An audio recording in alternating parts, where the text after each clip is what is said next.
इस्लाम भाई, जैसा कि आप सबको मालूम है कि आज अल्हम्दुलिल्लाह रमज़ान शरीफ की 27वीं रात है, यानी शब कदर की रात है। और इस रात में अल्हम्दुलिल्लाह इस आपकी जामा मस्जिद गुलजार मदीना में तकमील कुरान भी हुआ है, यानी तरावी के अंदर कुरान पाक का ख़त्म हुआ। मुबारकबाद के मुस्तहिक हैं वो लोग जिन्होंने शुरू से लेकर आखिर तक तरावी के अंदर कुरान पाक समाअत किया, और वो हुफ़ाज़ किराम भी मुबारकबाद के मुस्तहिक हैं जिन्होंने शुरू से लेकर आखिर तक अल्लाह पाक का कलाम नमाज तरावी के अंदर हमें पढ़कर सुनाया। यकीनन ये बड़ी खुशकिस्मती है उन लोगों के लिए। आज देखे पुरफितन दौर है, ऐसे रमज़ान शरीफ की कदर वाली रातें भी लोग फजूलियात में गुजार देते हैं, लेकिन वो खुश नसीब हैं जो सवा घंटा पौना घंटा खड़ा होकर रोजाना एक पारा सवा पारा तरावी के अंदर कुरान पाक की तिलावत सुनते हैं। इनमें कई ऐसे लोग भी होंगे जिनको हो सकता है देखकर कुरान पाक पढ़ना भी ना आता हो, लेकिन अल्हम्दुलिल्लाह वो अगर तरावी के अंदर खड़े होकर उन्होंने कुरान पाक सुना तो अल्लाह पाक की रहमत बड़ी है, अल्लाह पाक उन्हें भी पढ़ने वालों के बराबर सवाब अता फरमाएगा। तो आज शब कदर की रात है,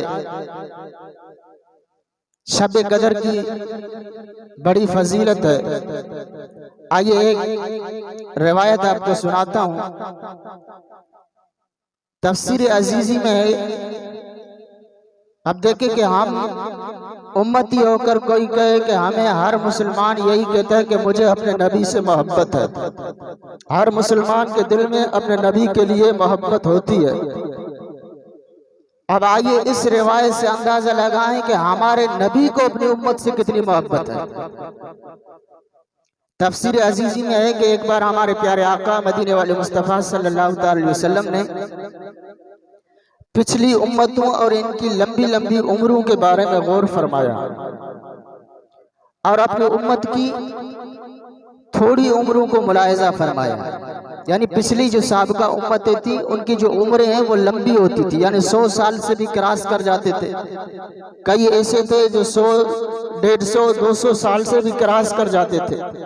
लेकिन जब हुजूर ने अपनी उम्मत की जो उम्रें देखी कि 50, 60, ज्यादा से ज्यादा 80, इससे ऊपर तो कोई होगा जो जाएगा, जब हुजूर ने ये देखा तो गमख्वार उम्मत ताजदार रिसालत सल्लल्लाहु अलैहि वसल्लम का मुबारक दिल जो है वो शफकत से भर आया। आप सल्लल्लाहु अलैहि वसल्लम ये सोचकर गमगीन हो गए कि मेरे उम्मती अगर सारी जिंदगी खूब खूब नेकियां करें फिर भी पिछली उम्मतों की बराबरी नहीं कर सकते। क्यों? क्योंकि उनकी उम्रें लंबी हैं, उनकी उम्रें ज्यादा हैं। रिवायत में आता है कि जब इधर महबूब रब अकबर शाए खुशकोतर सल्लल्लाहु अलैहि वसल्लम का मुबारक दिल ये सोचकर रंजीदा हुआ, उधर अल्लाह पाक की रहमत जोश पर आई, और अल्लाह पाक ने अपने प्यारे हबीब सल्लल्लाहु अलैहि वसल्लम की तसल्ली के लिए आपको लैलतुल कद्र का तोहफा अता फरमाया कि पिछली साबिका उम्मतें,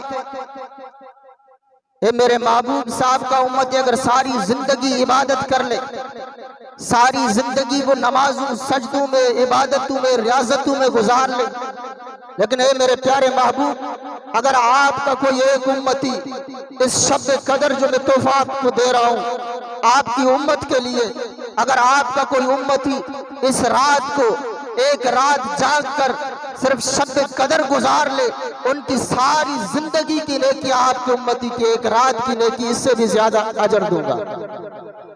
ये शब कदर की फजीलत है।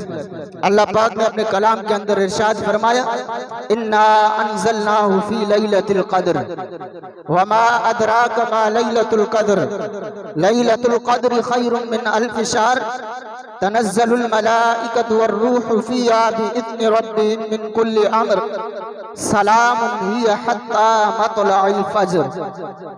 अल्लाह पाक ने फरमाया, और तुझे क्या मालूम कि शब कदर क्या है? शब कदर 1000 महीनों से बेहतर है। इसमें फरिश्ते और जिब्रील उतरते हैं अपने रब के हुक्म से। हर काम के लिए वो सलामती है सुबह चमकने तक।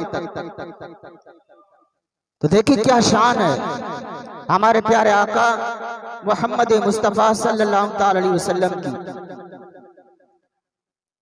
आप सल्लल्लाहु अलैहि वसल्लम को उम्मतियों की फिक्र हुई तो अल्लाह पाक ने आपकी दिलजोई के लिए उम्मत को शब कदर जैसी अजीम शान नेमत अता फरमाई।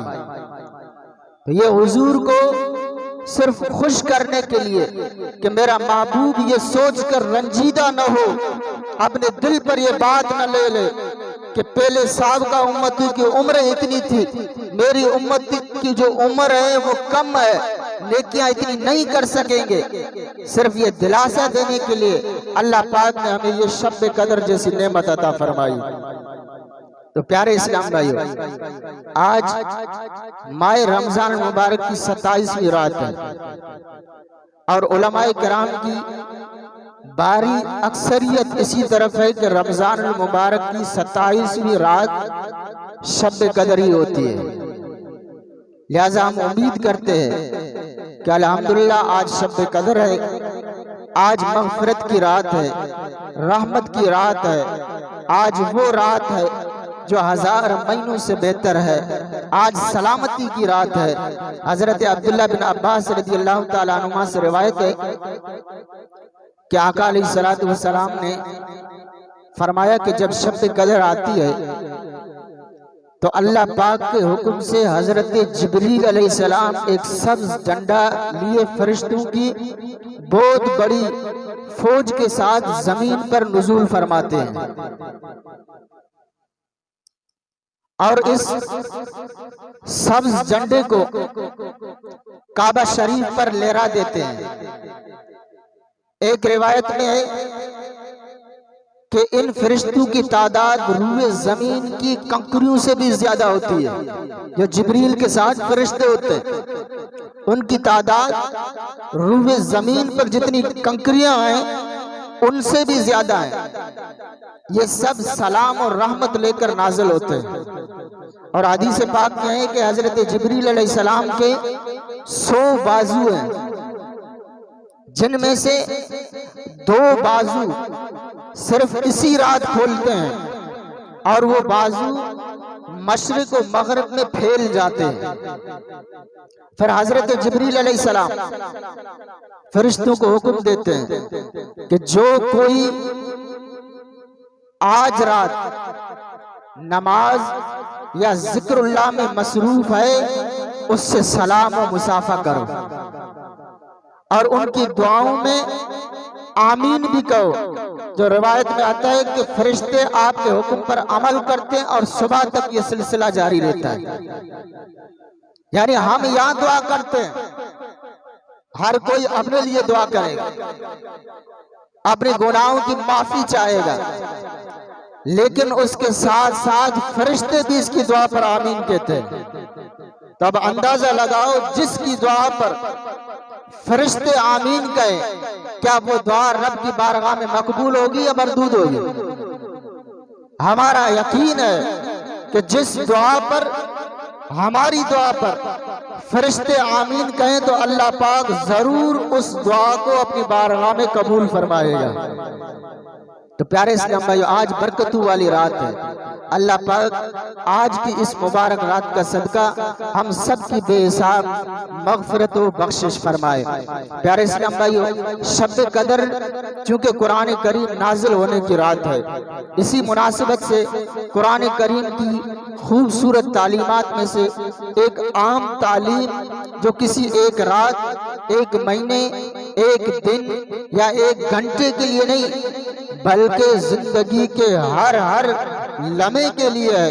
ये एक एहसास और एक कैफियत की तालीम है कि जिसके मुतालिक कुरान करीम हमें तरगीब दिलाता है कि ये एहसास मुस्तकिल तौर पर हमारे अंदर रहना चाहिए। वो तालीम, वो एहसास क्या है? अल्लाह पाक अपने कलाम के अंदर इरशाद फरमाता है, इन्नल्लज़ीना ला यरजूना लिक़ाअना वरदू बिल हयातिद दुनिया वतमअन्नू बिहा वल्लज़ीना हुम अन आयातिना गाफिलून उलाइका मअवाहुमुन नार बिमा कानू यक्सिबून। अल्लाह पाक ने अपने कलाम के अंदर इरशाद फरमाया कि बेशक वो लोग जो हमसे मिलने की उम्मीद नहीं रखते और दुनिया की जिंदगी पसंद कर बैठे हैं और इस पर मुतमईन हो गए हैं, और वो जो हमारी आयतों से गाफिल हैं, उन लोगों का ठिकाना उनके आमाल के बदले में दोज़ख है। अब इस आयत करीमा से पिछली आयत में इस बात को दलाल के साथ वाज़ेह किया गया कि ये दुनिया फानी है। इस दुनिया की हर चीज लम्हा ब लम्हा अपने इख्तिताम की तरफ बढ़ रही है। जल्दी ये दुनिया तबाह व बर्बाद हो जाएगी, फिर कयामत कायम होगी और सबको रब करीम के हुजूर हाजिर कर दिया जाएगा। ये बात दलाइल के साथ वाज़ेह कर देने के बाद इन आयत यानी आयत नंबर 7 और 8 में गैर मुस्लिमों की 4 बुराइयां बयान की गई। पहले नंबर पर कि गैर मुस्लिम जो लोग हैं वो रोज़े कयामत अल्लाह पाक की बारगाह में हाजिरी की उम्मीद नहीं रखते, यानी उनके दिल में न कयामत का खौफ है, न जहन्नुम से डरते हैं, न ही ये जन्नत का शौक रखते हैं। ये इनकी पहली बुराई थी। दूसरी बुराई कि ये लोग दुनिया को, इस आर्जी और फानी जिंदगी को पसंद कर बैठे हैं। तीसरी बुराई कि इस दुनियावी जिंदगी पर वो काफिर लोग मुतमईन हैं। और चौथी बुराई ये कि ये लोग अल्लाह पाक की आयतों से गाफिल हैं। इनकी इन 4 बुराइयों का अंजाम ये है, अल्लाह पाक ने फरमाया कि आखिरत में इनका ठिकाना जहन्नम होगा। अब इस आयत करीमा में एक आम बात जिसकी तरफ हमारी तवज्जो दिलाई गई वो ये कि इस दुनिया की जिंदगी पर राजी हो जाना, अपनी मौजूदा हालत पर मुतमईन हो जाना, ये गुमान अपने दिल के अंदर बिठा लेना कि जैसा मैं अब हूं ऐसा ही रहूंगा, ये गैर मुस्लिमों का अंदाज है। एक मुसलमान की ये शान है कि उसके दिल के अंदर कयामत का भी खौफ होता है, वो जहन्नुम से भी डरता है, कब्र में आखिरत में पकड़ हो जाने से खौफ खाता है। वो कभी भी अल्लाह पाक की खुफिया तदबीर से बेखौफ नहीं होता, अपनी मौजूदा हालत पर मुतमईन होकर ये गुमान कर ले कि मैं जैसा हूं ऐसा ही रहूंगा, ऐसा नहीं होता, बल्कि वो हर वक्त डरता रहता है।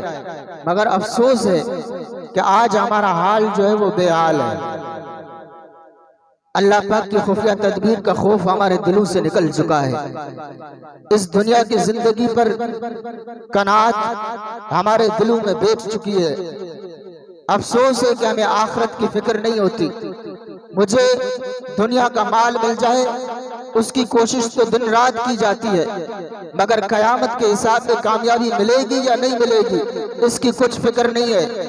चंद 100 या चंद 1000 रुपए का नुकसान हो जाए तो घंटों तक परेशानी रहती है, मगर गुनाह हो जाता है, वो गुनाह हमें जहन्नम के आजाब में गिरफ्तार कर सकता है। इस पर जर्रा बराबर भी हमें फिक्रमंदी, जर्रा बराबर भी हमें परेशानी नहीं होती। चंद 1000 रुपए की कोई चीज अगर हमसे गुम हो जाए तो हमें बड़ी हसरत के साथ, फिक्रमंदी के साथ हम उसे तलाश करते रहते हैं। लेकिन मुसलमान याद रखे कि हम अगर नेकी नहीं कर पाए, सवाब से मारूम रह गए, इस पर हमें कोई हसरत नहीं होती। ऑफिस जाने में आज का मुसलमान अगर 10 मिनट लेट हो जाए, सुबह आंख जो है अगर देर से खुले तो फिक्र होती है, परेशानी होती है कि 10 मिनट के पैसे माहाना तनख्वाह से कट जाएंगे, हमारा निगरान ऑफिसर नाराज होगा। टेंशन होती है कि अब ऑफिस देर से पहुंचूंगा तो निगरान या ऑफिसर की डांट सुननी पड़ सकती है, मगर सुबह फजर की नमाज कज़ा हो गई, इसकी वजह से जहन्नम में डाला जा सकता है। अल्लाह पाक का गजब मुझ पर बरस सकता है। नमाज नहीं पढ़ी, अल्लाह पाक के हुजूर क्या मुंह लेकर हाजिरी दूंगा, इसकी हमें कोई फिक्र नहीं होती। जो कुछ हम इस दुनिया में कमा सके हैं, इसकी हिफाजत तो बड़े एहतमाम के साथ करते हैं। तिजोरियां बनवाई जाती हैं, बैंक में लाकर सिस्टम भी इस्तेमाल किया जाता है, सिक्योरिटी गार्ड भी रखे जाते हैं, मगर दिल में ईमान की दौलत है, ये लाजवाल दौलत है, ये अनमोल दौलत है, ये सबसे कीमती दौलत है। इसकी हिफाजत की फिक्र कम ही लोगों को होती है। यकीन मानिए कि आखिरत के मामले में ये बेफिक्री की जो कैफियत है ये इंतहाई नुकसानदेह है। क्यों? क्योंकि अल्लाह पाक ने अपने कलाम के अंदर इरशाद फरमाया कि अफा अमिना अहलुल कुरा अन यअतियहुम बअसुना बयातन व हुम नाइमून अव अमिना अहलुल कुरा अन यअतियहुम बअसुना दुहन व हुम यलअबून अफा अमिनु मकरल्लाहि फला यअमनु मकरल्लाहि इल्लल कौमुल खासिरून। अल्लाह पाक अपने कलाम के अंदर इरशाद फरमाता है, क्या बस्तियों वाले इस बात से बेखौफ हो गए कि इन पर हमारा अजाब रात को आए जब वो सो रहे हों, या बस्तियों वाले इस बात से बेखौफ हो गए कि इन पर हमारा अजाब दिन के वक्त आ जाए जब वो खेल में पड़े हुए हों। क्या वो अल्लाह पाक की खुफिया तदबीर से बेखौफ हैं? तो अल्लाह पाक की खुफिया तदबीर से सिर्फ तबाह होने वाले लोग ही बेखौफ होते हैं। तो प्यारे इस्लाम भाई, उससे मालूम हुआ कि अल्लाह पाक के अजाब से, उसकी पकड़ से, उसकी खुफिया तदबीर से बेखौफ हो जाना नुकसान उठाने वालों, तबाह हो जाने वालों का तरीका है। अल्लाह पाक की खुफिया तदबीर से हमेशा डरते रहना चाहिए। क्या आज हम अपने आप को मुसलमान कहलाते हैं, हम कलमा भी पढ़ते हैं, नमाजें भी पढ़ते हैं, इबादतें भी करते हैं, रियाजतें भी करते हैं, तौबा व इस्तिग़फ़ार भी करते हैं, नवाफिल भी अदा करते हैं, लेकिन आया कि मरते वक्त अल्लाह पाक ये हमें ईमान की दौलत से नवाजेगा या नहीं? मरते वक्त हमारा ईमान सलामत रहेगा या नहीं? हजरत वाद बिन मुनब्बिर रहमतुल्लाहि तआला अलैह फरमाते हैं कि बनी इसराइल में 70 जायद यानी दुनिया से बेरगबती रखने वाले नेक लोग थे। इस जमाने में इन जैसा नेक और कोई नहीं था। अल्लाह पाक ने उस जमाने के नबी अलैहिस्सलाम की तरफ वही फरमाई कि ये 70 जायद दुनिया से काफिर होकर निकलेंगे। यानी दुनिया से वो ज़ाहिरी तौर पर बेरगबत थे, दुनिया की तरफ, दुनिया से उनका कोई ताल्लुक ही नहीं था। मगर अल्लाह पाक उस नबी अलैहिस्सलाम को क्या फरमा रहा है कि ये दुनिया से काफिर होकर निकलेंगे। अब उस नबी अलैहिस्सलाम को हैरानी हुई। आपने हैरानी से पूछा कि या अल्लाह पाक, इसकी क्या वजह है?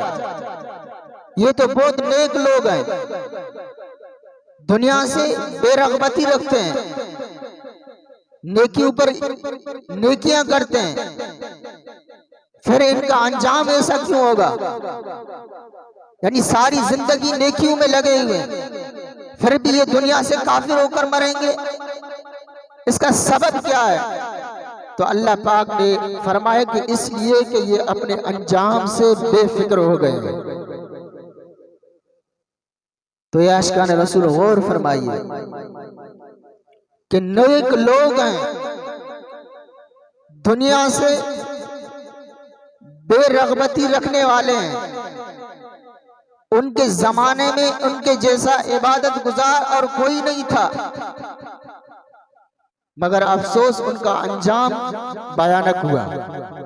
क्यों? इसलिए कि ये बेफिक्र हो गए थे, ये अपने अंजाम के मामले में मुतमईन हो गए थे। उनके दिलों में ये एहसास आ गया था कि हम जिस हालत पर है हमेशा इसी हालत पर रहेंगे। तो बस इनका ये इत्मीनान, इनकी ये बेफिक्री अल्लाह पाक की खुफिया तदबीर से बेखौफी थी, जिसके सबब ये हलाक हो गए। उनको अपनी इबादतों पर नाज था कि हमसे बढ़कर कोई नेक हो ही नहीं सकता। तो देखिए अल्लाह पाक के खुफिया तदबीर से बेखौफी, यानी अपनी मौजूदा हालत पर मुतमईन हो जाना, ये बहुत नुकसानदेह है। साहबी रसूल हजरत अम्मार बिन यासिर रज़ी अल्लाह तआला अन्हु फरमाते हैं कि अल्लाह पाक की रहमत से मायूस हो जाना, अल्लाह पाक की मदद से नाउम्मीद हो जाना और अपने आप को अल्लाह पाक की खुफिया तदबीर से महफूज समझ लेना, ये कबीरा गुनाहों में से सबसे बड़ा गुनाह है। तो प्यारे इस्लाम भाइयों, हमारे यहाँ भी एक अजीब नफ्सियात पाई जाती है। हम जब कोई इबरतनाक चीज देखते हैं, कोई खौफ वाली बात सुनते हैं, जब जहन्नम के अज़ाबात का जिक्र होता है, अल्लाह पाक की खुफिया तदबीर के बारे में रिवायात सुनाई जाती हैं, तो हमें लगता है कि जैसे ये बातें मेरे लिए नहीं बल्कि दूसरों के लिए। ये जो नफ्सियात है ये बहुत ही खतरनाक है। हुज्जतुल इस्लाम इमाम मोहम्मद बिन मोहम्मद गजाली रहमतुल्लाहि तआला अलैह, आपने एक बहुत इबरतनाक रिवायत जिक्र की है। आप लिखते हैं कि शैतान, जिसका नाम इबलीस है, उसने 1,75,000 साल तक 7वें आसमान पर इबादत की। कितना? 1,75,000 साल तक 7वें आसमान तक इबादत की। हजरत रिजवान अलैहिस्सलाम जो दारोगाए जन्नत हैं, इनके साथ 1,000 साल तक जन्नत का खाजिन रहा। एक मर्तबा शैतान ने जन्नत में किसी जगह लिखा देखा कि मुकर्रबीन यानी अल्लाह पाक का कुर्ब रखने वाले में से एक ऐसा है जिसे अल्लाह पाक एक हुक्म देगा, मगर वो अल्लाह पाक की नाफरमानी कर जाएगा, अल्लाह पाक का हुक्म नहीं मानेगा, लिहाजा उसे अल्लाह पाक के दरवाजे से दुत्कार दिया जाएगा और उसकी तमाम इबादतें जर्रों की तरह उड़ा दी जाएंगी। अब जब इबलीस ने ये बात पढ़ी, मगर उसने ये गौर नहीं किया कि ये बात मेरे लिए भी हो सकती है, मेरे बारे में भी हो सकती है। ये शैतान अपने हाल पर मुतमईन था, अल्लाह पाक की खुफिया तदबीर से बेखौफ था। उसने यही समझा कि ये मैं नहीं हूं बल्कि कोई और होगा। चुनाचे उसने अल्लाह पाक की बारगाह में अर्ज किया कि अल्लाह पाक मुझे इजाजत अता फरमा कि मैं इस नाफरमान पर लानत भेजूं।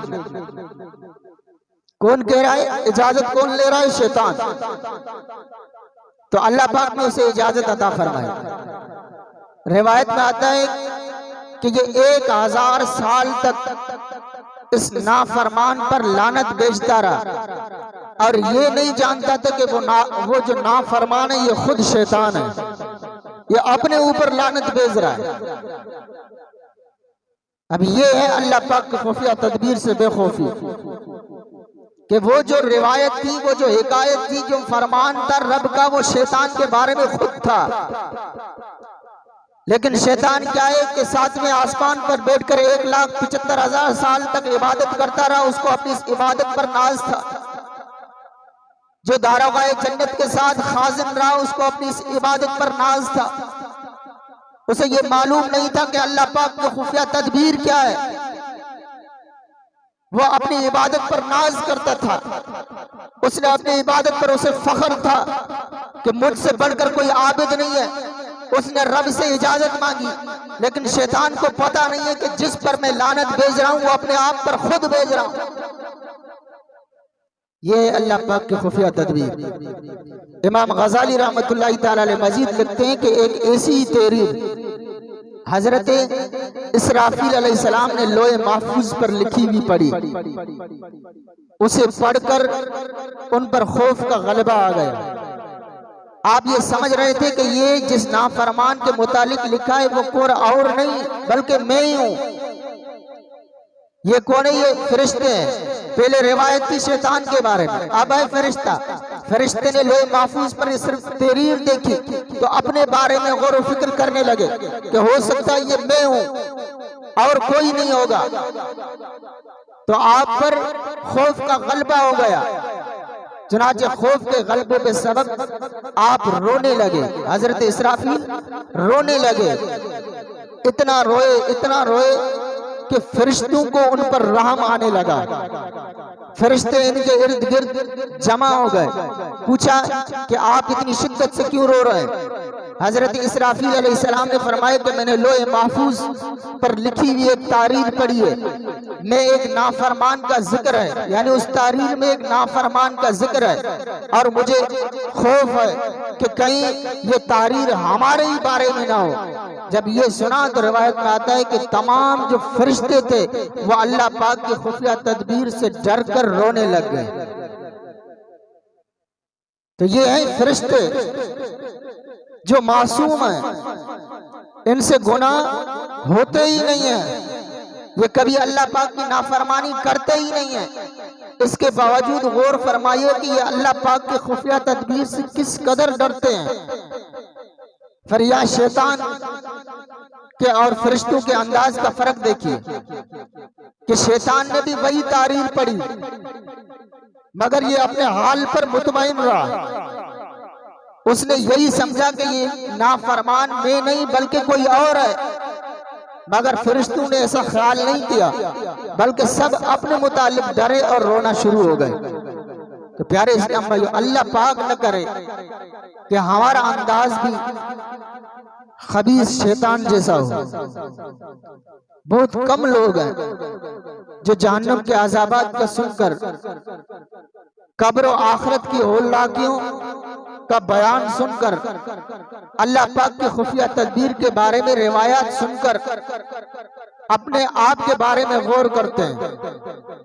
आमतौर पर लोग यही समझ रहे होते हैं कि मुझे कुछ नहीं होने वाला, मुझे तो अल्लाह पाक बख्श ही देगा। ये रिवायात, ये अज़ाबात, ये होलनाकियां मेरे लिए नहीं बल्कि दूसरों के लिए है। प्यारे इस्लाम भाई, ऐसा कभी भी नहीं सोचिएगा। अल्लाह पाक बेनियाज है, वो किसी का मोहताज नहीं है। मेरे बारे में अल्लाह पाक की खुफिया तदबीर क्या है, मुझे इस बारे में सोचना है, इसकी फिक्र करनी है। गौर करें कि मैं आज नमाजी हूं, कल नमाजी न रह सका तो मेरा क्या बनेगा। मैं आज नेक हूं, कल मुझसे नेकी की तौफीक छीन ली गई तो मेरा क्या बनेगा। मुझे तौबा की तौफीक नहीं मिल पा रही, मैं गुनाह नहीं छोड़ पा रहा। अफसोस अगर इसमें अल्लाह पाक की खुफिया तदबीर हुई, अगर मैं अपना ईमान सलामत लेकर दुनिया से न जा सका तो मेरा क्या बनेगा। मैं कहाँ जाऊंगा, किसके दर पर सहारा लूंगा।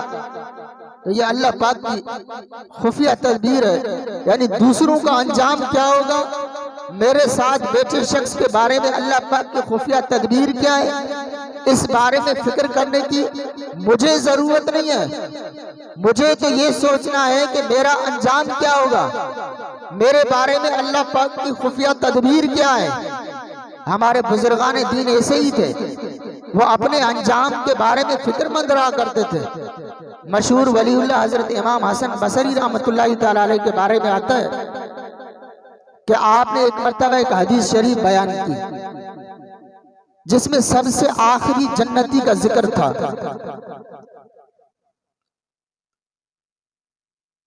मजमून कुछ इस तरह था कि जब सब जन्नती जन्नत में और सब जहन्नमी जहन्नम में पहुंच जाएंगे तो सबसे आखिर में एक शख्स को जहन्नम से निकालकर जन्नत में दाखिल कर दिया जाएगा।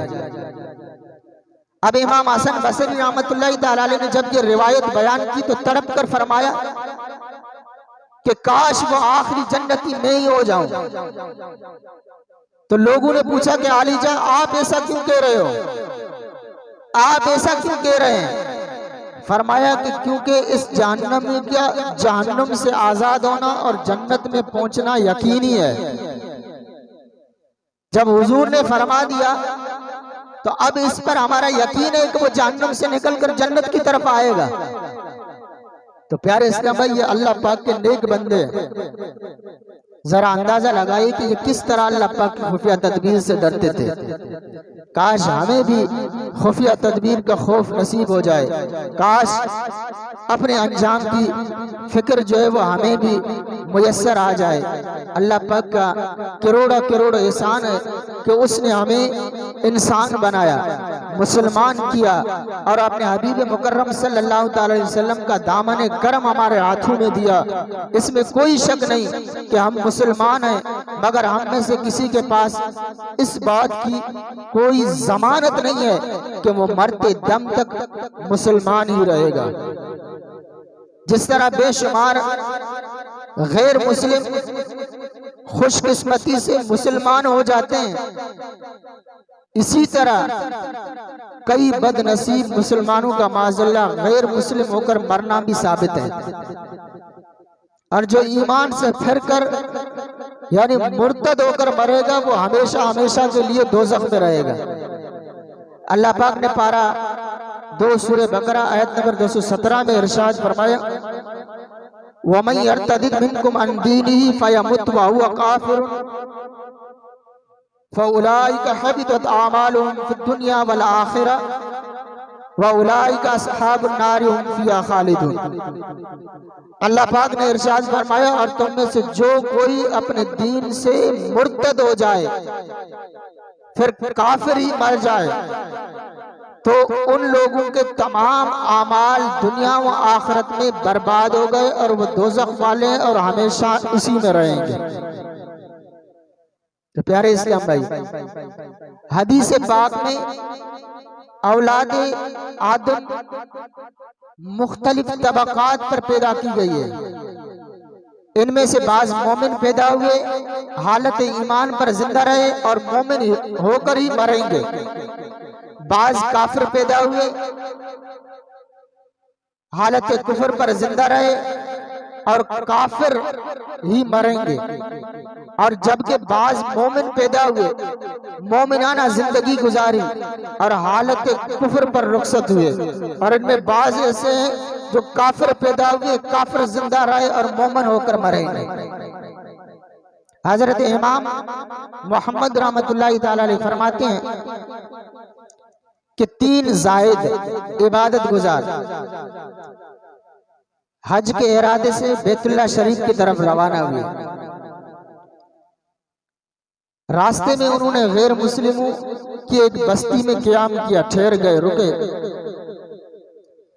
तीनों जायदों में से जो इबादत गुजार थे, नेक बंदे थे, तीनों में से एक की नजर जो है ना वो एक गैर मुस्लिम औरत पर पड़ी, तो उसका जो दिल है वो उसकी तरफ माइल हो गए। जब तीनों ने सफर का इरादा किया तो उस शख्स ने हीले बहाने से इनको टाल दिया और खुद जो है वो वहीं बैठ गया। अब उसके जो दोनों साथी थे वो चले गए और इसको बस्ती में छोड़ दिया। अब उसने अपने दिल की बात उस औरत, जिस गैर मुस्लिम औरत पर वो आशिक हो गया था, उसके वालिद साहब से कही। अब लड़की के गैर मुस्लिम वालिद ने कहा कि मेरी बेटी का जो महर है, हक महर तुझ पर बहुत भारी है, तुम उसकी ताकत नहीं रखते। तो उस इबादत गुजार जायद ने पूछा कि क्या महर है? उसके वालिद ने कहा तू गैर मुस्लिम हो जा, फिर मैं तुम्हें अपनी बेटी दूंगा। अब उस गैर मुस्लिम, वो जो इबादत गुजार जायद था, वो अब गैर मुस्लिम लड़की के इश्क में पागल था। उस गंदे जज्बे के हाथों मजबूर होकर उसने अपना दीन छोड़ा और गैर मुस्लिम हो गए। अब उसकी उसी लड़की के साथ शादी हो गई। फिर जो कुछ ही अरसे के बाद वो इसी बेईमानी की हालत में मौत के घाट उतर गए। अब जब इसके दोनों साथी सफर से वापस आए तो उसके बारे में मालूमात की कि हम जिस शहर में अपना एक दोस्त छोड़कर गए थे उसकी मालूमात को ले लें। जब उन्होंने मालूमात की तो उन्हें बताया गया कि वो तो गैर मुस्लिम हो गया था और इसी हालत पर मर चुका है। अब ये सुनकर उन्हें बहुत दुख हुआ। इबरत लेने के लिए उसकी कब्र पर पहुंचे। वहां एक औरत और 2 बच्चों को कब्र पर रोते हुए पाया। उन 2 साथियों ने एक औरत और 2 बच्चों को कब्र पर रोते हुए देखा। अपने साथी की हालत पर वो दोनों भी रोने लगे। तो औरत ने इनसे पूछा कि आप क्यों रो रहे हैं? उन्होंने उसकी इबादत, नमाज और ज़ुहद का तज़किरा किया। जब औरत ने ये सुना तो उसका दिल इस्लाम की तरफ माइल हो गया और वो अपने दोनों बच्चों समेत इस्लाम ले आई। तो प्यारे इस्लाम भाई देखिए कि कैसी इबरत की बात है। वो औरत जिसके इश्क में पागल होकर उस नेक आदमी ने ईमान की दौलत को छोड़ा, इस्लाम से मुंह मोड़ा, आखिर वो मुसलमान हो गई और ये बद अंजाम गैर मुस्लिम होकर दुनिया से चला गया। यानी जाहिरी तौर पर ये इबादत गुजार था, इबादत गुजारों में इनका नाम था। अब देखिए रिवायत में भी पहले तज़किरा किसका है कि 3 जायद यानी इबादत गुजार था, लेकिन मरा किस हालत पर? काफिर होकर मरा। और जिस गैर मुस्लिम लड़की के इश्क में पागल था वो मुसलमान हो। तो ये अल्लाह पाक की खुफिया तदबीर। हमें हर वक्त अल्लाह पाक की खुफिया तदबीर से डरते रहना चाहिए और अल्लाह पाक से अच्छे खात्मे का सवाल करते रहना चाहिए कि अल्लाह पाक हमारा खात्मा ईमान पर फरमाए। इसी तरह हजरत अब्दुल्लाह मुसली रहमतुल्लाहि तआला अलैह फरमाते कि हमारे जमाने में एक गमजुदा शख्स था जिसको कदीबुल बान यानी बान नामी दरख्त की शाख के नाम से पुकारा जाता था। उनके एहतराम और रोब और दबदबे की वजह से कोई उनसे बात करने की जरूरत भी नहीं करता था। उसका इतना रोब और दबदबा था। वो बहुत ज्यादा रोया करते थे। एक मर्तबा में उन नेक शख्स की खिदमत में हाजिर हुआ और अर्ज किया कि ए मेरे मोहतरम, उस जात की कसम जिसने आपको अपने जात के सिवा हर चीज से बेनियाज कर दिया है, आपके गम और लोगों से जुदा रहने का सबब क्या है कि आप हर वक्त रोते रहते हैं, आप हर वक्त गमज़दा हैं? आखिर इसकी वजह क्या है, इसका सबब क्या है? तो आप फरमाते कि उन्होंने मुझे देखा और बहुत ज्यादा रोए। फिर जो है उनका रंग जो है वो बदल गया और बेहोश हो गए। जब उन्हें होश आया तो उन्होंने रोते हुए अपना वाकया बयान किया। फरमाने लगे कि मैं अपने उस्ताद की खिदमत किया करता था। मेरा उस्ताद अब्दाल में से था। मैंने 40 साल उसकी खिदमत की। वो बहुत इबादत गुजार था। वो शख्स कहते हैं कि उसने अपनी वफात से 3 दिन पहले मुझे बुलाकर कहा कि मेरे बेटे, अल्लाह पाक के बंदे, मेरा तुझ पर और तेरा मुझ पर हक है, और तुझ पर मेरे हुकूक में से एक ये है कि तू मेरी बातें गौर से सुने और मेरी वसीयत को पूरा करे। अब उस्ताद शागिर्द को वसीयत कर रहा है, तो वो शागिर्द कहने लगा कि मैंने अर्ज की कि मोहब्बत और इज्जत से आपकी वसीयत को पूरा करूंगा। तो उस्ताद ने कहा कि मेरी उम्र के 3 दिन बाकी हैं और मैं काफिर मरूंगा। जब मैं मर जाऊं तो मुझे मेरे कपड़ों समेत रात की तारीकी में एक ताबूत में रखकर शहर से बाहर खुला जगह ले जाना और सूरज निकलते वक्त तक वहीं पर ठहरे रहना। कुछ लोग आएंगे, उनके पास एक ताबूत होगा, वो उस ताबूत को मेरे पहलू में रख देंगे और मेरा ताबूत वो ले जाएंगे। तुम वो दूसरा ताबूत लेकर वापस आ जाना, फिर इस ताबूत को खोलना, इसमें जो मैयत होगी इसकी तजीज़ और तकफीन के मामलात पूरे करके इस्लामी तरीके से दफन कर देना। वो नेक शख्स फरमाते हैं, अपने उस्ताद की बात सुनकर मुझ पर रिक्कत तारी हो गई और मैंने रोते हुए पूछा कि उस्ताद मोहतरम, ऐसा मामला होने की वजह क्या है? तो उस्ताद ने कहा कि बेटा, ये सब कुछ लोहे महफूज में लिखा हुआ है। अल्लाह पाक की ये शान है कि ला युसअलु अम्मा यफ़अलु, अल्लाह से इस काम के मुतालिक सवाल नहीं किया जाता जो वो करता है। कहते हैं कि मैंने उस्ताद की ये बातें तवज्जो से सुनी, फिर 3 दिन गुजरे तो उस्ताद के कहने के मुताबिक ही हुआ।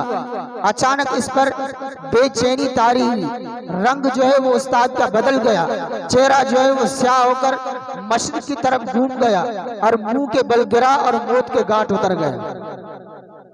वह नेक शख्स कहने लगे कि अपने उस्ताद का अंजाम देखकर मैं बहुत रोया।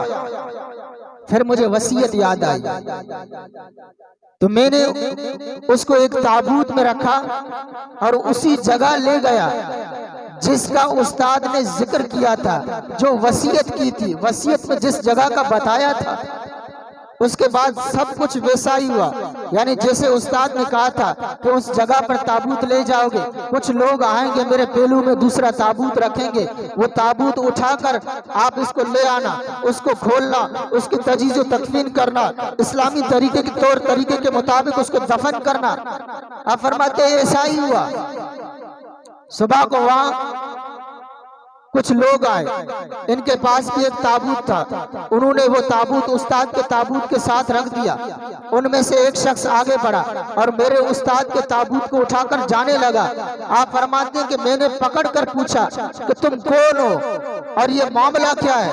तो वो शख्स कहने लगा, वो बोला कि मैं गैर मुस्लिम हूँ, ये जो ताबूत है इसमें हमारा एक मजहबी रहनुमा है, मैंने भी 40 साल इसकी खिदमत की है। मैंने अपनी मौत से 3 दिन पहले उस शख्स ने, मेरे इस मजहबी रहनुमा ने मुझे बुलाकर उस बात की वसीयत की थी और कहा था कि मैं इस ताबूत को इस जगह लाऊं और दूसरा ताबूत लेकर जाकर अपनी मजहबी रसूमात के मुताबिक, यानी काफिरों के जो तौर तरीके हैं उनके मुताबिक उस ताबूत को उस जगह लाऊं और उस ताबूत को ले जाकर अपनी मजहबी रसूमात के मुताबिक उसे दफन कर दूं।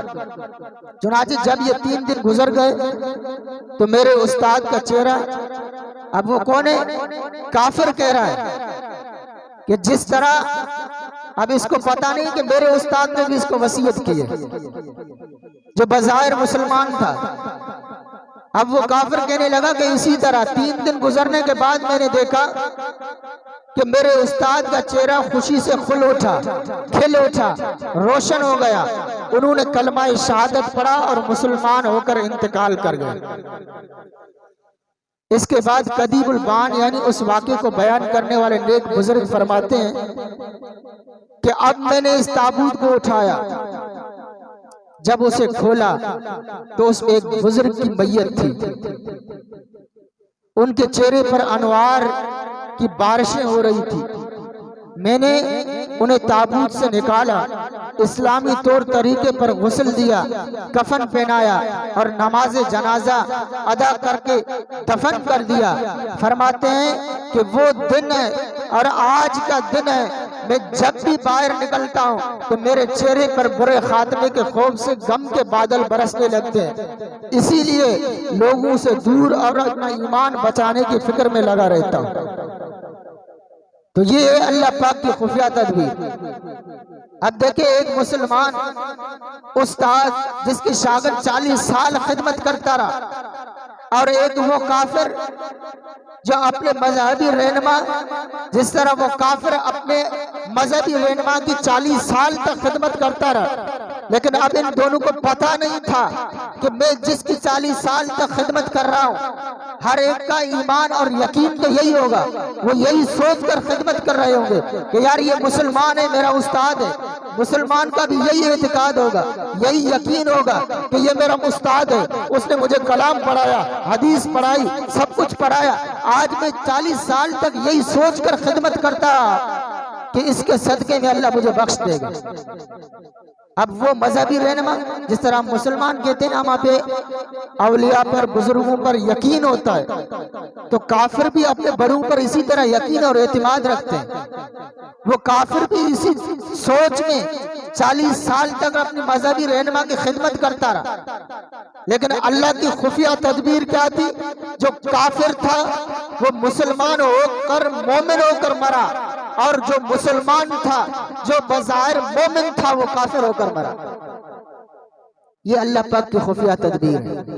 तो हर मुसलमान को अपनी खुफिया तदबीर से डरते रहना चाहिए, अपने आमाल पर, अपनी इबादत पर, अपनी रियाजत पर, अपनी नमाजों पर, अपने रोजों पर, अपनी नफली इबादत पर। किसी मुसलमान को फख्र नहीं करना चाहिए कि मैं मुसलमान हूँ, मैं दिन में 3 पारे पढ़ता हूँ। कोई कहे कि मैं दिन में इतने नवाफिल पढ़ता हूँ, रात में इतने नवाफिल पढ़ता हूँ। कोई कहे कि मैं सलातुल अवाबिन पढ़ता हूँ, कोई कहे कि मैं इशराक व चाश पढ़ता हूँ। सब पढ़ने हैं, हम मुसलमान हैं, लेकिन सब इबादत के साथ ये जरूरी है कि अल्लाह पाक की खुफिया तदबीर से हर मुसलमान को डरते रहना चाहिए कि आया कि मेरा ईमान सलामत रहेगा या नहीं, मैं मुसलमान होकर, मोमिन होकर मरूंगा या काफिर होकर मरूंगा। हर मुसलमान को अपनी खुफिया तदबीर, अपनी ईमान की सलामती के लिए डरते रहना चाहिए। तो प्यारे इस्लाम भाई, इसी तरह इमाम आले सुन्नत इमाम शाह अहमद रजा खान रहमतुल्लाहि ताला अलैह लिखते हैं कि दमे नज़ा, यानी इंसान का जब नज़ा का वक्त होता है तो 2 शैतान आदमी के दोनों पहलू में आकर बैठते हैं। एक उसके बाप की शक्ल बनकर, दूसरा उसकी मां की शक्ल बनकर। अब एक कहता है कि वो शख्स यहूदी होकर मरा, तू भी यहूदी हो जा, कि यहूद जो है वो बड़े चैन से हैं। अब दूसरा शैतान कहता है कि वो शख्स नसरानी यानी क्रिश्चियन होकर दुनिया से गया, तू भी नसरानी हो जा, कि नसारा यानी क्रिश्चियन वहां बड़े आराम है, वहां बड़े आराम से हैं। अब मुसलमान है, हम गौर करें कि कैसा नाजुक है, ये कैसा बड़ा नाजुक मामला है कि बर्बादी ईमान के खौफ से खौफ खुदा वालों के दिल टुकड़े टुकड़े हो जाते हैं। इसीलिए किसी शायर ने कहा था कि फिक्र माश बद बला होले माद जां गुजा, लाखों बला में फंसने का रूह बदन में आई क्यों। यानी एक तरफ शायर कहता है कि दुनिया की फिक्र है, और दूसरी तरफ क़याम की औलाकियों का खौफ है।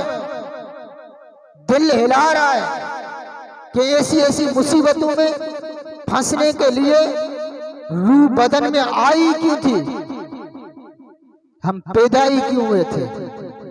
तो प्यारे इस्लाम भाइयों, शैतान हमारा खुला दुश्मन है।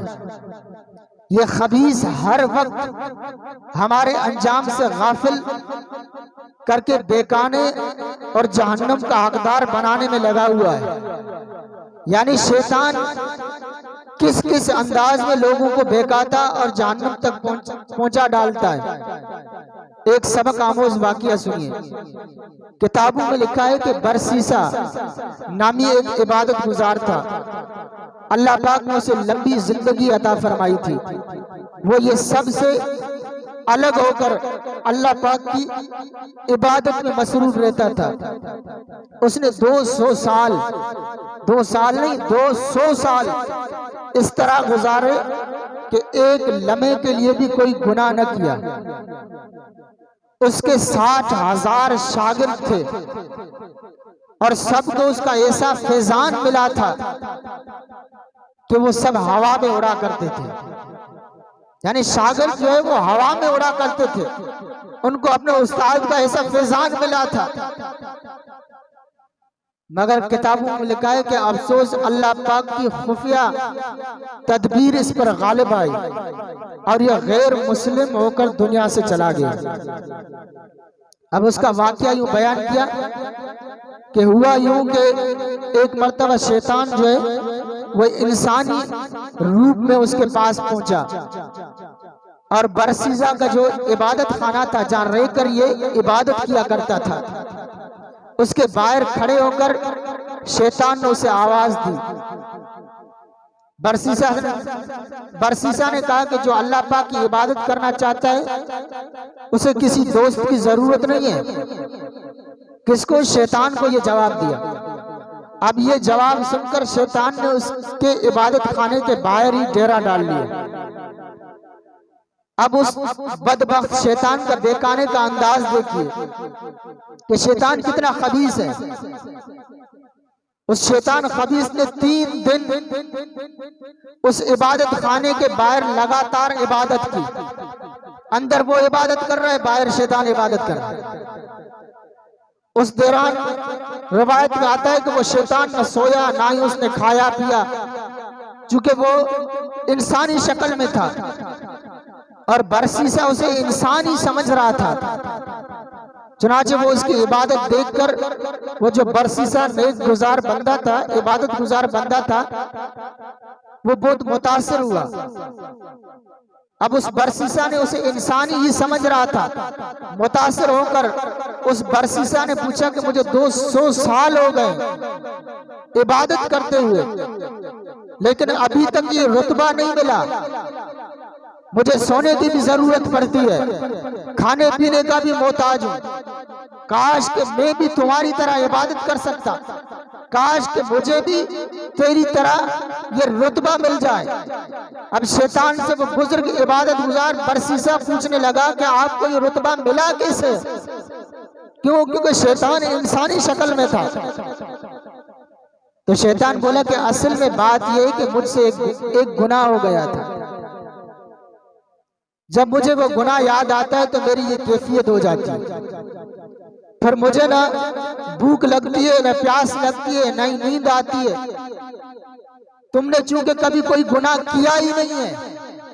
किसको कह रहा है? इबादत गुजार को, कि तुमने कभी कोई गुनाह किया ही नहीं है, इसलिए तुम्हारी ये कैफियत नहीं है। यानी तुम्हें नींद भी आती है, खाने की भी आदत होती है, पीने की भी आदत होती है, इसलिए कि तुम अल्लाह के नेक बंदे हो, तुमने कभी गुनाह किया ही नहीं है। मैं ये सोचता हूँ कि मैंने फला गुनाह किया था। जब उस गुनाह का जो है तसव्वुर मेरे ज़हन में आता है तो मैं खाना पीना सोना सब भूल जाता। अब देखिए उसकी चाल कैसी है, वार कैसा कर रहा है। वो आगे कहने लगा कि अगर तुम मुझ जैसा बनना चाहते हो, क्या कह रहे हैं? कि अगर तुम मुझ जैसा बनना चाहते हो कि तुम्हें न सोने की जरूरत हो, न पीने की जरूरत हो, न खाने की जरूरत हो, हर वक्त तुम इबादत में लगे रहो, अगर तुम ऐसा बनना चाहते हो तो क्या करो? एक गुनाह कर लो। किसको कह रहा है? बरसीसा जो इबादत गुजार शख्स है, 200 साल तक एक हुजरे में बैठकर अकेला तनाई में इबादत कर रहा है।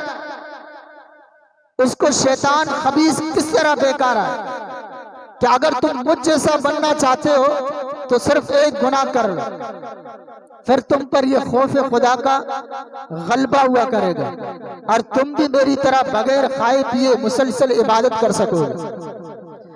अब वो बरसीसा ने कहा कि मैंने जिस अल्लाह करीम की इतना अरसा इबादत की है, अब मैं उसकी नाफरमानी कैसे कर सकता हूं? तो शैतान ने कहा कि आदमी जब गुनाह करता है तो माजरत की तरफ बढ़ता है, अल्लाह पाक से डरकर उसकी बख्शिश का सवाल ही बनता है। लिहाजा ये कैफियत पाने के लिए तुम्हें जो है वो गुनाह करना ही पड़ेगा, एक गुनाह तुम्हें करना पड़ेगा। अब शैतान की ये बातें सुनकर बरसीसा जो है वो नेक, जिसने 200 साल तक इबादत की, वो देख गया। वो बोला अच्छा बताओ कौन सा गुनाह करूं? तो शैतान ने कहा उस खबीस ने कि तुम ऐसा करो, बदकारी कर लो। अब बरसीसा ने इनकार किया तो शैतान ने बोला चलो अगर तुम बदकारी नहीं कर सकते तो ऐसा करो किसी को कत्ल कर दो। अब बरसीसा इस पर भी राजी नहीं हुआ तो वो खबीस बोला कि चलो फिर तुम ऐसा कर लो कि तुम बदकारी भी नहीं करते, कत्ल भी नहीं कर सकते, अब तुम ऐसा करो कि शराब पी लो। इस पर जो है वो बरसीसा राजी हो गया और उसने शराब खरीदी, उसे पी गया, शराब उसने पी ली। अब उसे क्या नशा चढ़ गया। उस नशे की हालत में अब उस बरसीसा जिसने 200 साल तक एक हुजरे में बैठकर इबादत की थी, उसने नशे की हालत में बदकारी भी कर ली और कत्ले नाहक का गुनाह भी कर बैठा, क्योंकि उसे होश नहीं था। जब उसने ऐसे संगीन जुर्म किए तो उसे गिरफ्तार कर लिया गया, उसे फांसी की सजा सुना दी गई। जब उसे फांसी के तख्ते पर चढ़ाया गया तब शैतान उसके पास पहुंचा और कहा कि मैं तुम्हें छुड़ा सकता हूं। अब भी वो अपने वार से पीछे नहीं हटा। खबीस शराब भी उसको पिलवाई, बदकारी भी उससे करवाई, नाहक कत्ल भी करवाया, फांसी की सजा भी शैतान की वजह से ही उसको हुई। अब जब फांसी के फंदे पर चढ़ने वाला है, जब उसको फांसी लगने वाली है, अब भी वो खबीस उसकी जान नहीं छोड़ रहा। शैतान कह रहा है कि मैं अब भी तुम्हें छुड़ा सकता हूं, बस ऐसा करो कि तुम सिर्फ मेरी एक बात मान लो, एक बात मानो। वो बात यह है कि तुम अल्लाह पाक का इनकार करके ऐसा करो कि मुझे सजदा कर लो। मुसलमानों अंदाजा लगाओ, 200 साल गुनाहों से बचकर इबादत में गुजारने वाला बरसीसा शैतान की चाल में फंस गया और उसने शैतान को सजदा भी किया। जैसे ही उसने ये कुफर किया उसी वक्त उसे मौत आ गई और ये बदबख्त ईमान से फिरकर मुर्तद होकर मरा। अंदाजा लगाए क्या आज हम 2 नवाफिल पर ये नाज करें? हम अगर 2 रका सलातुल अवाबिन पढ़े, हम मुसलमान अपने दिल के अंदर ये तकब्बुर कर बैठे कि हमसे बड़ा कोई इबादत गुजार नहीं है। आज अगर किसी ने दुनिया के अंदर अपना एक शागिर्द बना लिया, किसी एक बच्चे को हिफ्ज़ करवा लिया, किसी को आलिम बना लिया, वो उस्ताद अपनी जिंदगी पर, अपने अमाल पर ये नाज करे कि मैंने इतना सरमाया दुनिया में छोड़ दिया। आज रमजान के हम 30 रोजे रखकर हम अपनी इबादत करिए, नाज करें कि हमसे बड़ा कोई मुत्तकी परहेजगार नहीं है। आज हम 2 दुनिया वालों के सामने झुक कर बात करें, दूसरे को हम ऐसा कहें कि ये अकड़ है, उसके दिल के अंदर तकब्बुर है। मुसलमानों, हम अपने दिल के अंदर गौर करें, अपने जमीर से पूछें। हर कोई अपने जमीर से खुद सवाल करे। इस शब कदर की रात अपने नफ्स से सवाल करें कि क्या ये आदतें हमारे अंदर नहीं है। हमें अगर एक पारा पढ़ना आ जाए तो हम दूसरों को कमतर समझते हैं। अगर हम एक नेकी कर लेते हैं, किसी गरीब की मदद करते हैं, उसको भी सोशल मीडिया पे चढ़ाकर हजारों के सामने उसको जलील करते हैं। हम ये कहते हैं, सबको दिखाते हैं कि हमने उसकी इज्जत की है, उसकी मदद की है। क्या ये शैतान की चाल नहीं? सदका देना है, हुजूर ने फरमाया कि अगर किसी गरीब की मदद करनी है, सदका देना है, एक हाथ से दो, सीधे हाथ से देते हो तो उल्टे हाथ को पता न चले कि इसने सदका दिया है। आज हम मुसलमान रियाकारों में लग गए, रमजान की इस मुबारक रातों को फजूलियात में गुजार दिया और अपना दिल के अंदर, ज़हन के अंदर ये तसव्वुर कर बैठे कि हमसे बढ़कर कोई इबादत वाला दुनिया के अंदर आए नहीं। दूसरों को हम अपने आप से कमतर समझने लगे। अगर जिसके अंदर, दिल के अंदर ये ख्याल आता है, वो अपने दिल के अंदर गौर करे, अपने इस काजी से पूछे कि क्या तू अपनी जगह से हिला तो नहीं है जो दूसरों को तू कमतर समझने लगा है? क्या आज हमारे मुआशरे के अंदर ये चीजें नहीं है? हर कोई गौर करे। मैं हूं तो अपने आप से सवाल करूं कि मेरे अंदर कितनी आजिज़ी है, मैं रब की कितनी इबादत करता हूं। आप हैं तो अपने ज़मीर से पूछें कि मैं अपने रब की कितनी इबादत करता हूं, मेरे अंदर कितनी आजिज़ी है। लेकिन हम मुसलमान बसा औकात देखा देखी में हम बदगुमानी में चले जाते हैं। एक बंदा है, वो अगर सही चलता है, उसका उठना बैठना सही है, अच्छे कपड़े पहनता है, हशाश बशाश है, हम मुसलमान यही सोचते हैं कि इसके दिल के अंदर तकब्बुर है, ये बड़ाई करता है। अरे तो गौर कर, क्या उसके दिल के अंदर से तू घुस के आया है? उसके दिल से अंदर से तू पूछ के आया है कि तेरे दिल के अंदर तकब्बुर है, इसलिए तू कॉटन के कपड़े पहनने लगा है, इसलिए तू जो है आकड़ के चलता है? हो सकता है उसकी फितरी ये आदत हो, लेकिन हम मुसलमान उस बदगुमानी वाले कबीरा गुनाह के अंदर पड़ जाते हैं। अगर किसी को देखे, हम मस्जिद से निकले, वो अगर हमसे पहले मस्जिद से घूम रहा है, हम दिल के अंदर यही समझते कि इतनी बड़ी दाढ़ी है, इतना इमामा, इतनी टोपी पहनी हुई है, नमाज नहीं पढ़ता। इसका मतलब ये कि आप जमात से नमाज पढ़ के आए, बाकी सारे बेनमाजी। मुसलमानों, हम गौर करें, हमारी ये कैफियत है, इन गुनाहों में हम पड़े हुए हैं। एक गुनाह होते हैं जाहिरी, चोरी करता है, कोई देखता है कि इसको कहता है कि चोर है। अगर कोई कत्ल करता है, उसको देखता है, वो कहते हैं, हम अगर सुनने में आता है कि इसने कत्ल किया, हम उसको देखते कहते हैं कि ये कातिल है। ये जाहिरी गुनाह करने वाले जो हम सुनते हैं, देखते हैं, लेकिन कभी इधर भी गौर करके इसके अंदर कितने गुनाह हैं जो हम दिन में करते हैं। कितनों के बारों में हम बदगुमानियां करते हैं, कितनों के बारों में हम जो है वो बुरा सोचते हैं। कभी हमने अपने दिल के काजी से पूछा कि तू किस हालत पर है? अल्लाह पाक ने ये रहमत वाली, जो बरकतों वाली जो रातें दी है रमजान शरीफ के अंदर। आज मैं आप मुसलमानों से पूछता हूँ, कितने मुसलमान हैं? रमजान की फजीलत हर मुसलमान को पता है। उलमाए कराम बयान करते रहते हैं कि इस रमजान मुबारक के अंदर हुजूर का फरमान है, हदीस पाक का मफहूम है कि वो शख्स बड़ा बदनसीब है, बदबख्त है, जिसकी जिंदगी के अंदर रमजान शरीफ आया और रमजान के अंदर अपनी बख्शिश नहीं करवा सका। वो बदबख्त इंसान है।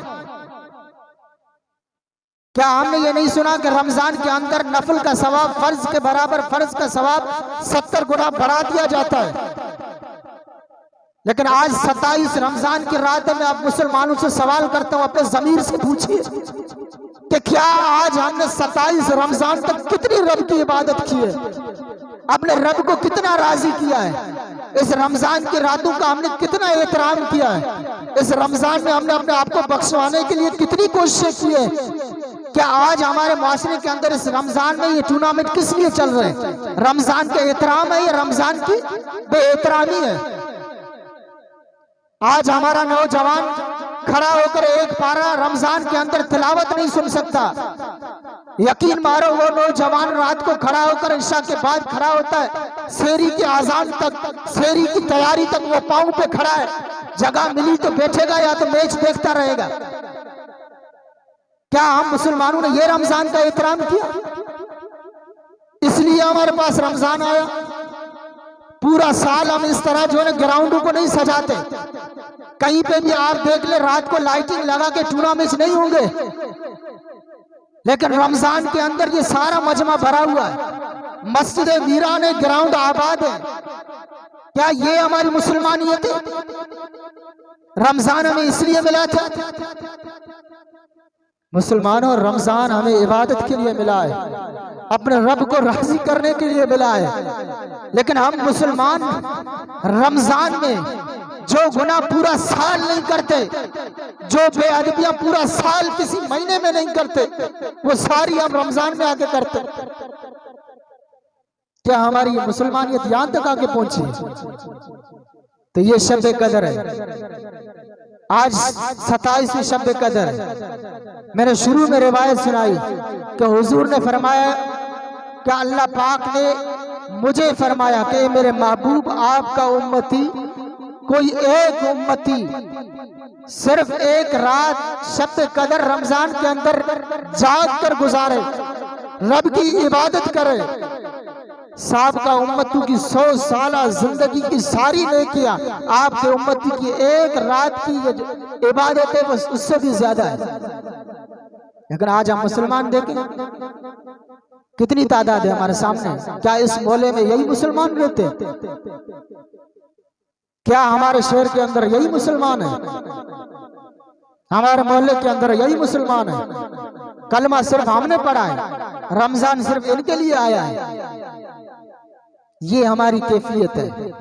फिर हम मुसलमान कहते हैं कि हमारे घर में रोजी में बरकत नहीं है, हमारे घर के अंदर बीमारियां हैं, हमें फुला तकलीफ है, फुला आजमाइश है। आपने रब को राजी कितना किया है? रब ने जो ये नेमतें दी है उनकी आपने कितना अदब और एहतराम किया है? अब ये आखिरी जो मैंने आपको वाकया सुनाया कि सिर्फ उसने शराब की, शराब की वजह से उसका ईमान भी बर्बाद हुआ।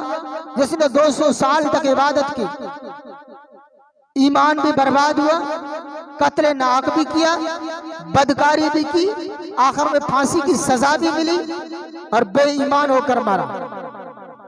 वजह क्या है? सिर्फ उसने शराब पी।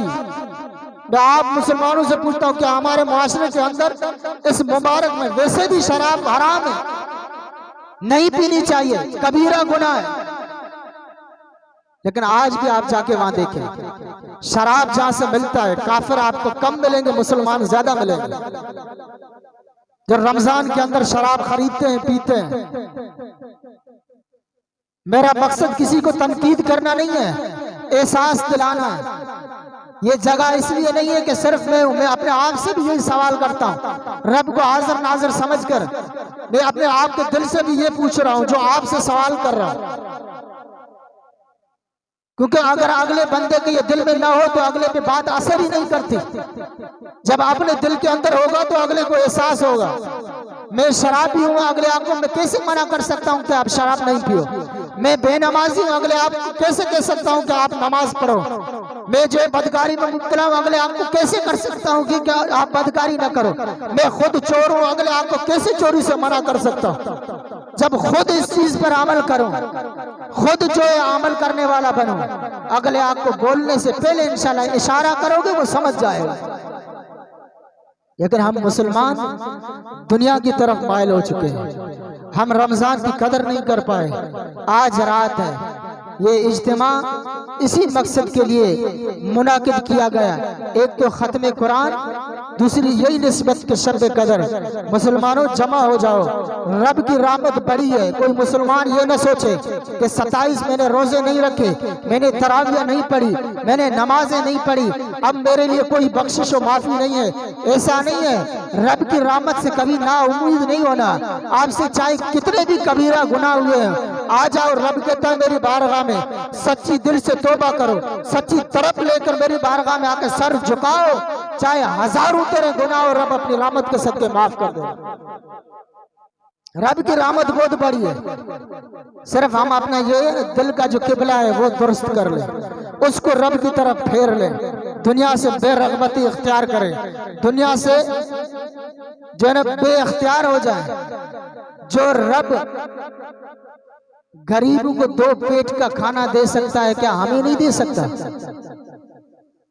एक ने ऐसी अच्छी बात की, मैं आपको ये कहता हूँ, नाई है ना हजाम, वो देखिए दाढ़ी मूंढते हैं ना। हम में से कई होंगे जिनको बेचारे चेहरों के ऊपर दाढ़ी नहीं। सुबह सवेरे जाएंगे, जुम्मे का दिन होगा, बरकत वाला दिन है, जाएं दाढ़ी मुंडा के आ जाए। फिर वो भले गटर में बेती रहे, हम हसास बसास हैं, क्यों? हमारा चेहरा अच्छा लग रहा है। मुसलमानों गौर करो, जो दाढ़ी आप गटर में बहा रहे हो, अम्मा आयशा सिद्दीका फरमाती है कि हुजूर अलैहिस्सलाम ने फरमाया कि जिस पर कर्जे का बोझ हो, जो कर्ज के अंदर मुब्तला हो, रात को सोने से पहले अपनी दाढ़ी को कंघी करके सो जाए, उसका कर्ज उतर जाएगा। जिसके पेट के अंदर दर्द हो, ये दाढ़ी मुबारक का बाल पानी के अंदर डुबोए, जिसको पेट में दर्द है उसको पिलाए, यकीन कामिल रखे, अगर उसका पेट का दर्द खत्म नहीं हुआ फिर कह हम उस दाढ़ी को जुम्मे वाले दिन गटर में बाके हम आते जुम्मा नमाज पढ़, फिर हम मुसलमान कहते हैं कि हमारे अंदर तब्दीली क्यों नहीं आती, कहां से आएगी? हमने अपने इस्लाम को छोड़ दिया, जो हमें इस्लाम ने तरीके बताए हमने उसको छोड़ दिया। तो मैं ये अर्ज कर रहा था कि रोजी की बात, किसी ने हजाम से कहा कि आप दाढ़ी मूंढना छोड़ दें, आपने बाहर दुकान पे जो ना पट्टी लगा दे कि बाल बनाऊंगा दाढ़ी नहीं बनाऊंगा, कोई दाढ़ी कटवाने के लिए नहीं आए। वो हजाम भी बेचारा जो ना दुनिया की तरफ माइल था, उसने क्या कहा कि ये तो हमारा तो रोजगार है, अगर सिर्फ बाल बनाएंगे तो दुनिया में तो ज्यादातर तो दाढ़ी बनवाने वाले आते हैं, क्योंकि दाढ़ी तो 2 दिन के बाद बनानी होती है ना, 3 दिन के बाद बनानी होती है। कोई ऐसे भी हैं, अब उनको क्या बंदा कहे, रोजाना सुबह को उठ के ब्लेड हाथ में लगाते रहते। अब वो हजाम भी कह रहे हैं कि ज्यादा तो काम तो कमाई तो इसी तरफ से आ रही है। अब उस अल्लाह वाले ने बताया क्या कहा, अब गौर से सुने। वो अल्लाह वाला उस नाई हजाम को कहने लगा कि हजाम कान खोल के सुन, जो रब तुम्हें, आप हराम का काम कर रहे हो, दाढ़ी काट रहे हो, अपने आप को गुनाहगार कर रहे हो, अगला भी गुनाहगार हो रहा है, रब उसके जरिए भी तेरा पेट पाल रहा है। तो जरा अपने गिरबान में जानकर गौर कर कि अगर तू वही काम छोड़कर रब की रिजा की खातिर छोड़ दे तो क्या रब तुम्हें भूखा सोने देगा? रब चाहेगा कि मैं भूखा सोए क्योंकि इसने दाढ़ी काटना छोड़ दिया? बताने का मकसद ये है कि सिर्फ हमारा ज़हन है, इस ज़हन को और इस किबले को दुरुस्त कर ले, रब बहुत नवाजता है। क्या यह नाइयों का हजाम का ज़हन नहीं बन सकता? वो अपना ज़हन नहीं बना सकता। मुसलमान है, गौर करें कि हम हराम का काम कर रहे हैं, दाढ़ी मूंढ रहे हैं, उसके जरिए भी अल्लाह हमारा घर चला रहा है। अगर उस हराम काम को छोड़कर हम नेकी की तरफ आए, क्या हम भूखे मरेंगे?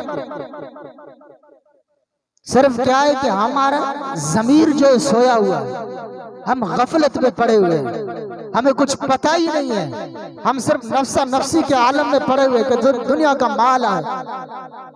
ये जो पेट है ना, रिवायत में आता है इसको कब्र ही भरेगी, कब्र की जो मट्टी है ना वो ही भर सकती है। दुनिया में आप कितना भी रहे, इस पेट को आप नहीं भर सकते। आपके पास 10 आए, आपका दिल करेगा 20 आए, 20 आए आपका दिल करेगा 50 आए, 50 से 100, 100 से 1000, फिर ये लाखों तक बात, करोड़ों अरबों तक जाती है।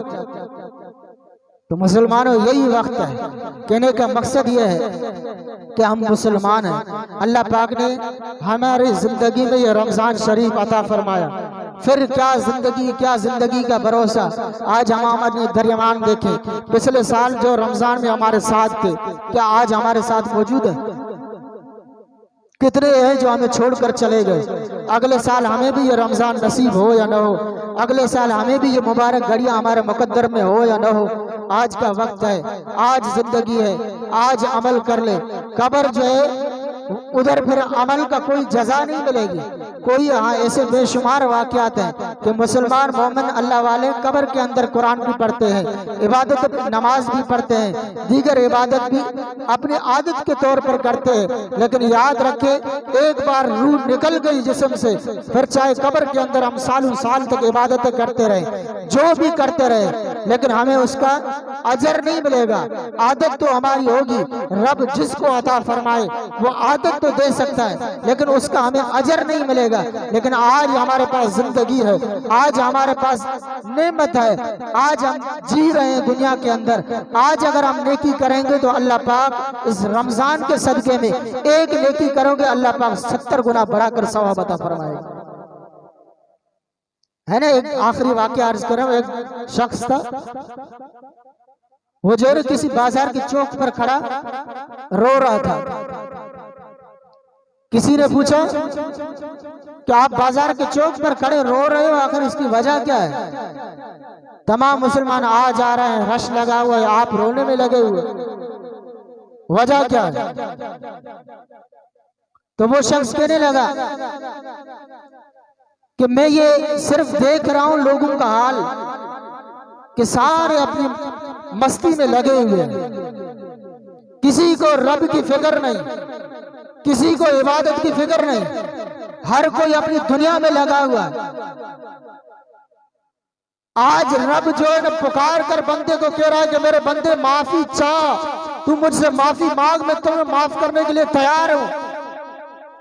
वो रोने वाला शख्स कहने लगा लेकिन आज रब माफ करना चाहता है, बंदे माफी नहीं मांगते, बंदे रब की तरफ आते नहीं, रब के हुजूर झुकते नहीं।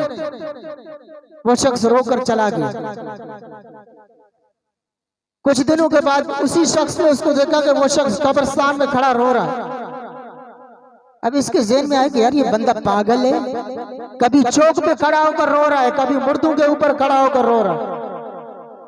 वापस आया इसके पास, इससे पूछने लगा कि आखिर आपके साथ मसला क्या है?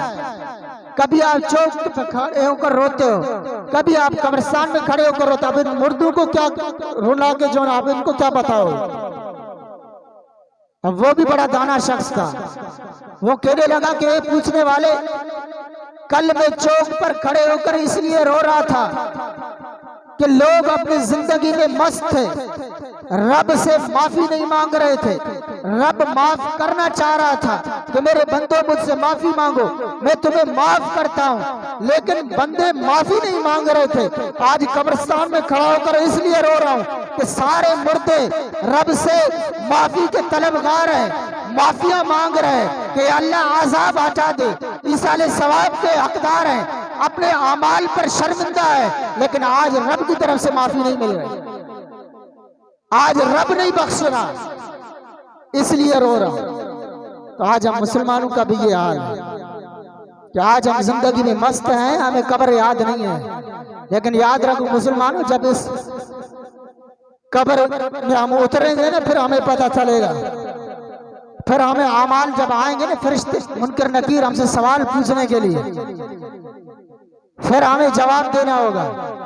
आज दाढ़ियां कटाने वाले मुसलमानों गौर करो, जब कब्र में ये हमारा अकीदा है कि हुजूर हमें जलवा दिखाएंगे, हुजूर हमें अपना दीदार करवाएंगे, जब हुजूर के सामने हम इस कटी हुई दाढ़ी के साथ अपना चेहरा लेकर हाजिर होंगे, उस वक्त देखना फिर हमारे चेहरे पर क्या नदामत होती है, जिस दाढ़ी को आज हम गटर में बहा रहे हैं। तो आज अमल का दिन है, आज अमल कर ले। ये रमजान फिर हमारी किस्मत में आए या ना आए, जिंदगी रहे या न रहे, तो आज भी रब से माफी मांग ले, रब की बारगाह में तौबा और इस्तगफार करे। अल्लाह पाक बड़ा गफूरुर रहीम है, अल्लाह पाक बख्शने वाला है, इंशाअल्लाह अल्लाह पाक हमें बख्श देगा। दुआ है कि अल्लाह ताला हम सबको हक और सच समझकर उस पर अमल करने और दूसरों तक पहुंचाने की तौफीक अता फरमाए। प्यारे इस्लाम भाइयों, ये देखिए ये एक दावत इस्लाम का दीनी माहौल है जो अल्हम्दुलिल्लाह इस रात में कई मुसलमान ऐसे होंगे जो इस रात में दूर गलियों में कहीं बैठे होंगे, कोई शराब के नशे में धुत होगा, कोई कहीं पे होगा, कोई कहीं पे होगा, लेकिन ये अल्हम्दुलिल्लाह दीनी माहौल है। ये मेरे मुर्शिद की तरबियत है कि अपने मुसलमानों को, अपने मोमिन मुसलमानों को इन बड़ी रातों के अंदर ऐसी मस्जिद में अल्लाह के घर के अंदर जमा करके उनको इकट्ठा करके अल्लाह और रसूल का पैगाम सुनाओ, सुन्नतों की तरगीबात दिलाओ, सुन्नतों पर अमल करने का बताओ, नमाजों की पाबंदी करवाने का उनको ज़हन दो, रोज़ों का उनके फ़ज़ाइल बताओ। तो ये क्या है, ये हमारी दावत इस्लामी का काम है। तो अल्हम्दुलिल्लाह इस पुरफितन दौर के अंदर ये दावत इस्लामी सिर्फ हमारे पाकिस्तान में नहीं, हमारे बेला में नहीं, पूरी दुनिया के 200 ममालिक के अंदर दीन इस्लाम की खिदमत कर रही है। इसी तरह मुसलमानों को इकट्ठा करके जो बेनमाजी हैं उनको नमाजी बना रही है, जो रोज़ा नहीं रखने वाले हैं उनको रोज़ादार बना रही है, जो चोर है, डाकू है, उनको जो है ना दीन इस्लाम की तरफ माइल करके कोर्स करवा के कुरान पाक की तालीम देकर उनको मुसल्ला इमामत पर खड़ा कर देती है। तो ये अल्हम्दुलिल्लाह दावत इस्लामी है। तो इस दावत इस्लामी का इतना सारा काम है। और याद रखें 80 से ज़ायद शोबा जाते हैं दावत इस्लामी, जिसके अंदर दावत इस्लामी दीन इस्लाम की खिदमत कर रही है। और इन शोबाजात में लाखों अरबों के अखराजात भी हैं। मैं सिर्फ आपको बताऊं कि दावत इस्लामी के अंदर जो मुलाजिम है, जो दावत इस्लामी से माना तनख्वाह लेते हैं, उनका एक महीने का 1 अरब 20 लाख खर्चा है। कितने? 52,000 मुलाजिम है, कमो बेश 52,000। अब देखिए, हम देखते हैं कि वो कमा रहे हैं, लेकिन आप अंदाजा लगाएं कितने गरीब है जिनके घर का चूल्हा इसी तनख्वाह से चलता है। क्या ये नेकी का काम नहीं है? इसी तरह बेशुमार और भी शोबा जाते हैं जिनके अंदर हजारों लाखों अरबों के अखराजात होते हैं। तो मैं आप लोगों से सिर्फ बताने का मकसद ये है कि यही मेरी आप लोगों से अर्ज है कि अपने फितरा ज़कात वो जब भी निकाले, पहले हक अपने गरीबों का, अपने गरीबों को दें। जो आपके रिश्तेदारों में गरीब हैं उनका पहले हक है, पहले उनको दें। ऐसा नहीं है कोई ये सोचे कि दावत इस्लामी सिर्फ अपना जेब भरने के लिए गरीबों को भूल गई है। अल्हम्दुलिल्लाह यही दावत इस्लामी है जिसका एक शोबा FGRF तुर्की के अंदर जलजला आया, उन गरीबों की मदद करने के लिए पहुंची। आज फलस्तीन के अंदर जो मुसलमान बेहाल हैं, आप सोशल मीडिया उठा के देख लें, यही दावत इस्लामी का शोबा FGRF वहाँ भी इन अपने मुसलमान हुजूर के गमख्वार उम्मत की मदद में लगा हुआ है। तो ऐसा नहीं कि हम दावत इस्लामी वाले सिर्फ अपने लिए करते हैं, हम यही तरगीबात देते हैं कि सबसे पहले जो हक है वो है अपने रिश्तेदारों में कोई गरीब है, मिस्कीन है, जिसके पास कुछ नहीं है, पहले हक उसका है, उसको दो। अगर आपके रिश्तेदारों में ऐसा नहीं है, मोहल्ले के अंदर देखो, पड़ोस के अंदर देखो, उनको दो। अगर ऐसा भी आप दे चुके, गरीबों की मदद कर चुके, फिर भी आपके पास है, तो ये दीनी इदारा है, ये दावत इस्लामी दीनी तहरीक है। अल्हम्दुलिल्लाह इतनी दीन की खिदमत कर रही है। यही आप लोगों से अर्ज है कि इसमें भी कुछ ना कुछ अपना हिस्सा मिला लीजिए कि अल्लाह पाक हमारा ये हिस्सा जाया नहीं करेगा। या तो ये इमाम की तनख्वाह में जाएगा, या तो फलस्तीन के मुसलमानों की मदद में जाएगा, या तो किसी और गरीब के, जैसे हमारे पास सैलाब आया, कितने मुसलमान हैं जिनके बेघर हो गए थे, इसी दावत इस्लाम ने आज आपके बेला के अंदर कितने घर बना के दिए। किसके लिए? मेरी और आपके सबके ताउन से जो मिले वही हमने खर्च किए। यही दावत इस्लामी का मंशूर है कि जिसका जो चंदा जिस मकसद में मिले उसी मकसद के लिए खर्च करना है। तो आज भी इंशाअल्लाह करीम अभी बाहर वहाँ जो है वो जोली लगेगी, तो उसमें भी जरूर जो है आप सब ने तावन करना है। जिससे जितना हो सके अपना फितरा दे, ज़कात दे या नफली सदका दे, वो इंशाअल्लाह वो उस जोली में जरूर सब ने डालना है। कोई भी खाली हाथ न जाए, जिससे जितना भी बन पड़े जरूर कार्य खैर के लिए अपना हिस्सा मिलाना। दुआ है कि अल्लाह ताला हम सबको अमल करने की